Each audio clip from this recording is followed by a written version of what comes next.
구약성경 171쪽에 있습니다. 레위기 16장 11절부터 22절까지 말씀 우리 한 절씩 교독하겠습니다. 제가 먼저 읽습니다. 아론은 자기를 위한 속죄제의 숫송아지를 드리되 자기와 집안을 위하여 속죄하고 자기를 위한 그 속죄제의 수송아지를 잡고 향로를 가져다가 여호와 앞 제단 위에서 피운 불을 그것에 채우고 또 곱게 간 향기로운 향을 두 손에 채워 가지고 휘장 안에 들어가서 여호와 앞에서 분향하여 향연으로 증거계 위 속죄소를 가리게 할지니 그리하면 그가 죽지 아니할 것이며 그는 또 숫송아지의 피를 가져다가 손가락으로 속죄소 동쪽에 뿌리고 또 손가락으로 그 피를 속죄소 앞에 7번 뿌릴 것이며 또 백성을 위한 속죄제 염소를 잡아 그 피를 가지고 휘장 안에 들어가서 그 숫송아지 피로 행함같이 그 피로 행하여 속죄소 위와 속죄소 앞에 뿌릴지니 곧 이스라엘 자손의 부정과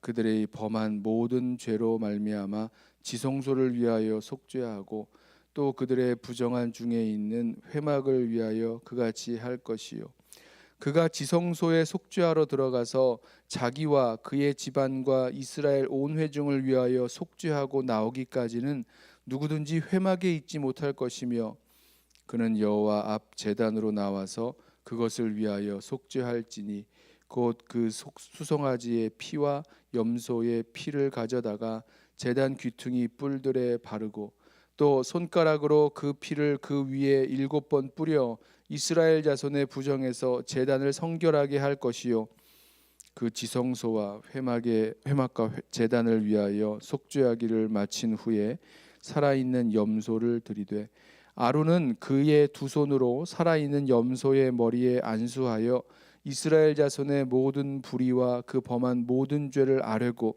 그 죄를 염소의 머리에 두어 미리 정한 사람에게 맡겨 광야로 보낼지니 염소가 그들의 모든 불의를 지고 접근하기 어려운 땅에 이르거든 그는 그 염소를 광야에 놓을지니라. 아멘. 이 속죄일에 이스라엘 백성의 그 모든 죄를 속하는 또 정결케 하는 그 속죄일의 대속죄일의 그 의식에 대해서 상세하게 오늘 말씀은 기록하고 있습니다. 먼저는 이 제사장이 속죄를 하죠. 이 대제사장을 위한 속죄제를 드리고 그다음에 백성을 위한 속죄제를 드리고 그리고 이제 아사셀 염소를 풀어서 이 광야로 보내는 이 세 가지의 그 대속죄일에 해야 할 그 속죄 의식을 우리가 보게 됩니다. 저는 이 말씀을 보면서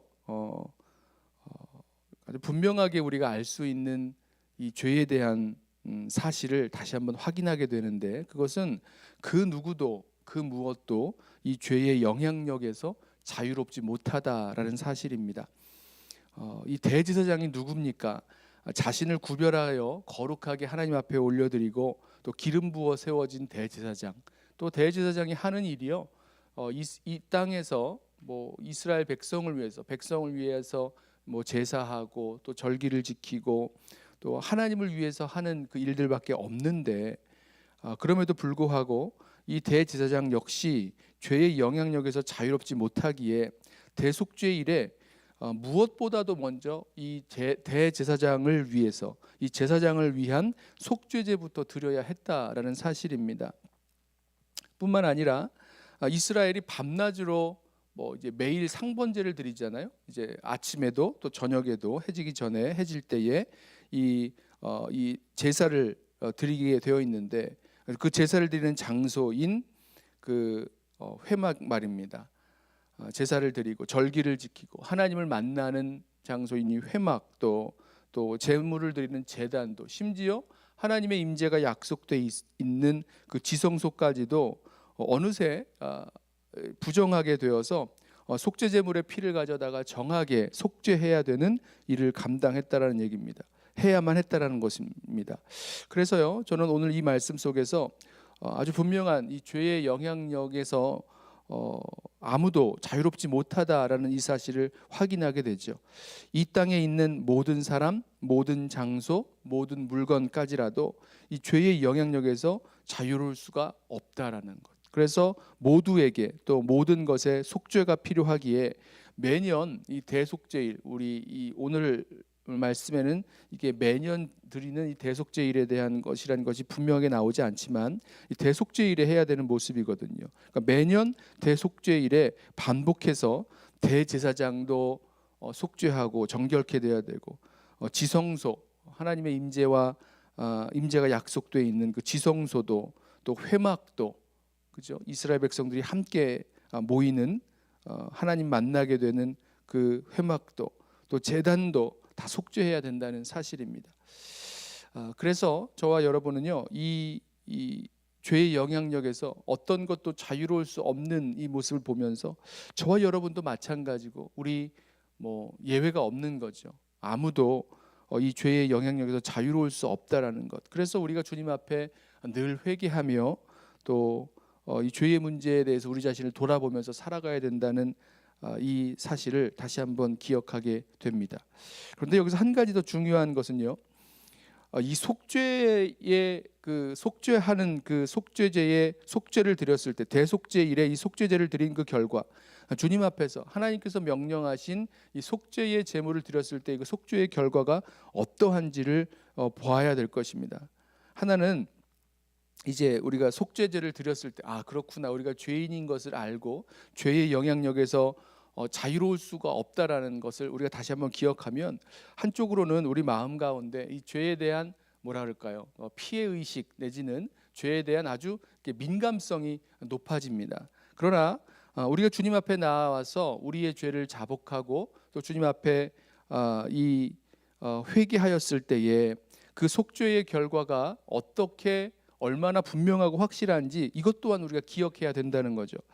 여기 보면 이제 아사셀 염소가 나오는데요. 염소 하나는 이스라엘 백성의 죄를 위하여 잡죠. 그리고 그 다른 염소 하나는 아사셀을 위하여 드리게 되는데, 이게 이 속죄의 이 속죄제의 결과가 어떠한지를 보여줍니다. 아사셀 염소를 대제사장이 안수합니다. 안수하면서 그 이스라엘 백성의 모든 죄를 무엇인지, 죄와 부정이 무엇인지 그 다 하나하나 아뢰입니다. 그래서 이스라엘의 죄와 모든 부정이 이 아사셀 염소 위에 머물게 되는 거죠. 이제 안수라는 게 그런 의미가 담겨 있습니다. 다른 이 속죄제에서도 마찬가지죠. 속죄제를 드릴 때 이 제물에 안수하여 그 모든 죄와 허물과 부정이 그 제물 위에 머물게 되는 거죠. 자, 이 아사셀 염소도 그렇습니다. 대제사장이 안수해서 이스라엘의 모든 죄와 불의를 감당케 하고 이 아사셀 염소를 끌어다가 접근하기 어려운 광야로 데리고 갑니다. 그리고 거기에서 이렇게 놓아주죠. 자, 그러면 이 아사셀 염소는 이스라엘 백성의 모든 죄를 짊어진 이 아사셀 염소가 광야로 보내졌을 때 이것이 무슨 의미를 갖고 있는가? 이스라엘 백성에게 분명히 말하는 거죠. 우리가 갖고 있었던 죄와 부정, 이 모든 것이 이 아사셀 염소 위에 다 부어졌고, 그것을 감당하는 이 아사셀 염소가 이제 돌아갔어요. 광야로 갔습니다. 이제는 우리로 다시 돌아올 수 없는 곳으로 가버리게 되었다, 멀어져 버렸다라는 것을 의미합니다. 무슨 의미를 우리 이스라엘 백성에게 보여주는 것이냐면, 하나님 앞에서 이렇게 속죄하게 된 그 죄의 문제에 있어서는 이제 다시는 우리들에게 돌아올 수 없는 곳으로 가버렸다는 겁니다. 죄가 동이 서에서 먼 것 같이 우리의 죄를 완전히 우리에게서 깨끗게 하시는 그런 역사가 있었다라는 거죠. 이걸 믿음으로 바라보아야 되는 것입니다. 하나님께서 그렇게 하셨다는 거예요. 자, 저는 오늘 이 말씀을 보면서 예수님께서 우리의 죄를 담당하기 위해서 십자가 지신 그 모습을 다시 한번 우리 심령 가운데 좀 새겨보기를 원합니다. 세상 죄 지고 가는 하나님의 어린 양 되셔서 우리를 위하여 십자가에서 물과 피를 다 쏟으시고 우리의 죄를 다 깨끗하게 씻으신, 또 죄를 다 용서하신 대속의 제물로 드려주신 우리 예수님, 우리 히브리서 말씀을 보면 이렇게 말씀하시죠. 영원히 온전케 하시는, 우리를 영원히 온전케 하시는 그 제사를 단번에 드리셨다. 그래서 보통 우리가 이걸 줄여서 영단번에 제사를 드리셨다 이렇게 말씀을 하죠. 영원한 속죄를 이루시는 단 한 번의 제사를 예수님께서 드리셨다는 것입니다. 그래서 우리는 예수 그리스도의 십자가 앞에서 두 가지를 우리가 함께 붙들게 되는 겁니다. 하나는 그 누구도, 이 세상에 있는 그 누구도 하나님 앞에서 이 죄의 영향력에서 자유로울 수 없는 죄인이라는 사실, 마찬가지죠. 아무리 우리가 보기에 고상하고 아무런 죄 없이 깨끗하게 살아갈 것 같은 사람일지라도 죄의 영향력에서 자유로울 수 없는 이 죄인들이라는 사실 보게 되고요. 또 한 가지는 예수님께서 우리의 죄를 위하여 십자가에서 못 박혀 죽으셨을 때에 그 속죄가 얼마나 온전하고 완벽한 속죄인지, 우리의 과거, 현재, 미래의 죄까지도 하나님께서 예수 그리스도의 그 십자가에서 다 속죄하셨다라는 사실을 우리 함께 기억하면서 나아가길 원합니다. 우리가 그것을 붙들고 나아가는 거죠. 때로는요, 우리가 이 죄의 문제에 대해서 너무나 민감해져서 주님께서 우리의 죄를 사하여 주셨음에도 불구하고, 용서해 주셨음에도 불구하고 나 스스로가 나를 용서하지 못해서 그 죄에 붙들려서 살아가는 경우가 있습니다. 죄책감으로 말할 수도 있고요. 또 그 죄에 대한 그 용서를 믿지 못하는 그런 불신앙으로도 볼 수 있는데요. 오늘 이 시간에 이 아사셀 염소가 이 접근하기 어려운 광야로 보내지는 그 모습을 보면서 그 죄의 모든 죄의 그 속죄의 결과가 얼마나 온전하고 완벽한지, 다시는 우리에게 돌아올 수 없는 곳으로 그 죄가 보내졌다라는 사실을 좀 바라보면서 예수 그리스도께서 우리의 죄를 속죄하신 그 십자가의 능력과 그 은혜를 다시 한번 믿는 믿음으로 우리 붙들고 나아가는 저와 여러분 되시기를 예수님의 이름으로 부탁하며 축원합니다. 기도하겠습니다. 사랑과 은혜가 풍성하신 우리 주님, 이 세상 그 누구도 그 무엇도 죄의 문제와 그 영향력에서 자유롭지 못한 죄인인 것을 다시 한번 보게 하시니 감사합니다. 자신을 구별하여 주님 앞에 올려드린, 주님 앞에 내어드린 삶을 살아가는 제사장들도 온전하지 못하였고, 회막도 제단도 지성소도 온전하지 못하였던, 그래서 대속죄일에 속죄하여야만 했던 모습 바라보면서 주님, 그 누구도 주님 앞에서 우리의 죄의 문제, 죄의 영향력에서 자유롭지 못하다는 사실을 다시 한번 기억합니다.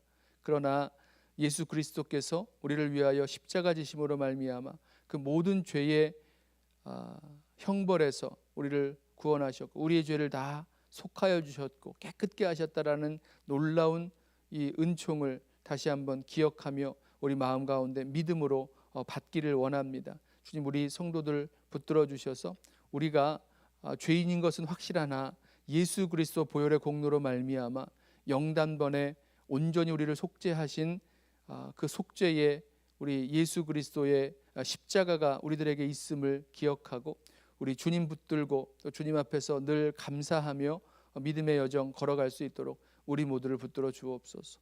감사하며 예수님의 이름으로 기도드리옵나이다. 아멘. 우리 이 시간에